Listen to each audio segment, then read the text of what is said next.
Salut à tous, on se retrouve comme prévu pour suivre les joueurs marseillais qui sont partis en sélection pendant la trêve. On va parler un petit peu de leur forme physique, de leur temps de jeu, de leur performance. J'espère en tout cas que le concept va vous plaire, n'hésitez pas à me dire ce que vous en pensez. Mais je pense que d'un côté c'est quand même pas mal d'analyser les rassemblements internationaux des joueurs marseillais dans une trêve internationale toujours un peu longue quand on est passionné d'un club. On commence directement par un focus sur Togo-Sénégal, un match que j'attendais vraiment pour pas mal de raisons. Déjà parce que d'après moi le Sénégal est probablement la meilleure sélection africaine en ce moment. Je les vois vraiment parmi les favoris de la prochaine CAN. C'est intéressant de voir comment ils jouent, mais aussi parce qu'il y a Bamba Dieng qui est sélectionné, Pape Gueye aussi convoqué pour la première fois, et Bounassar qu'on connaît bien à l'OM. Donc je trouvais ça intéressant d'analyser ça dans une vidéo, surtout on l'a dit dans une trêve internationale qui nous empêche de regarder notre club préféré. Il y a quand même des matchs sympas à regarder quand on est passionné de foot. Pour revenir au match, la première mi-temps on a eu une coupure de signal à la télé pendant 10-15 minutes à cause d'un orage. Pourtant de ce que j'ai vu, le Sénégal avait quand même pas mal de choses à montrer.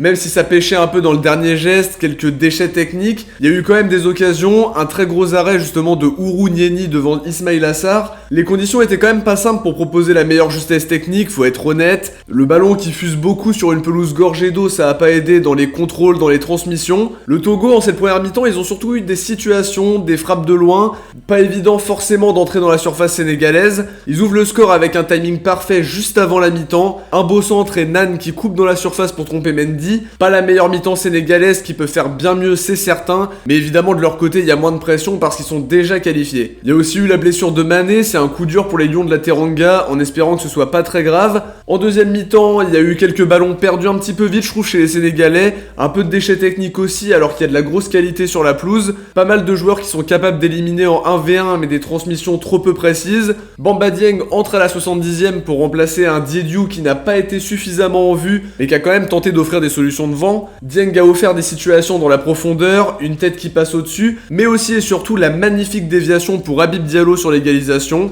On l'a dit, pas le meilleur match des Sénégalais, ils sont déjà qualifiés pour les barrages de la zone Afrique. Le Togo aurait pu conserver le score, ils ont essayé de gagner un peu de temps à la fin, mais le Sénégal a poussé. Une sortie pas forcément idéale de la part d'Ourou Nieni qui permet à Diallo de lober. Le Sénégal reste en tout cas invaincu dans ce groupe H. Pape Gueye n'a pas honoré sa première sélection, ça pourrait être le cas face au Congo dimanche.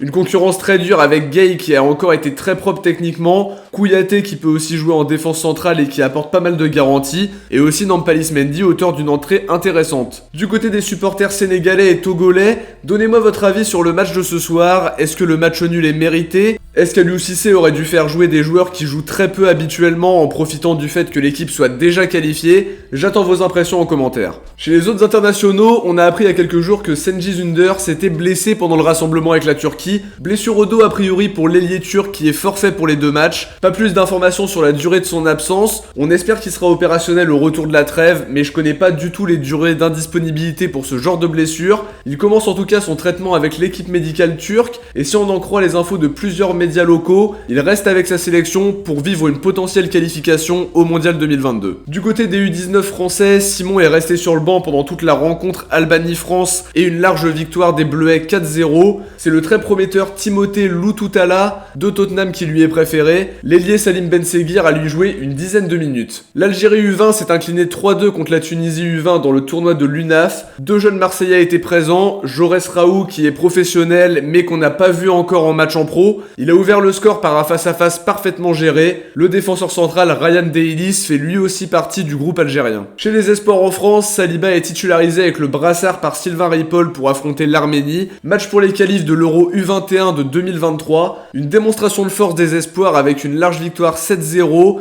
Il est sorti à la 76e, remplacé par Loïc Badé. L'énigme franco-tonga est toujours convoqué chez les U20 italiens. Il est resté sur le banc pendant la défaite 2-1 contre la République tchèque et aura peut-être plus de temps de jeu contre la Roumanie. Après les dernières semaines où on l'a vu revenir à un très bon niveau à Marseille, Douye Tchaeta a été titulaire avec la Croatie pour affronter Malte aux côtés de Gvardiol dans la charnière centrale. Une très large victoire 7-1 pour les hommes de Zlatko Dalic, avec Tchaeta buteur en prime à la 22e sur un coup franc de Luka Modric. On fera le point sur les autres internationaux dès qu'ils auront joué leur premier match de ce rassemblement, parce que pour le moment tout le monde n'a pas encore joué. On espère évidemment la première sélection pour Guendouzi chez les Bleus alors que ça fait déjà plusieurs fois qu'il est convoqué, et des bonnes performances pour Milik avec la Pologne et Gerson avec la Seleção. De notre côté les amis, on arrive à la fin de cette vidéo, j'espère en tout cas que ça vous a plu. N'hésitez pas à liker, commenter, partager et vous abonner. On se retrouve très vite pour une prochaine vidéo. Ciao, portez-vous bien et surtout allez l'OM.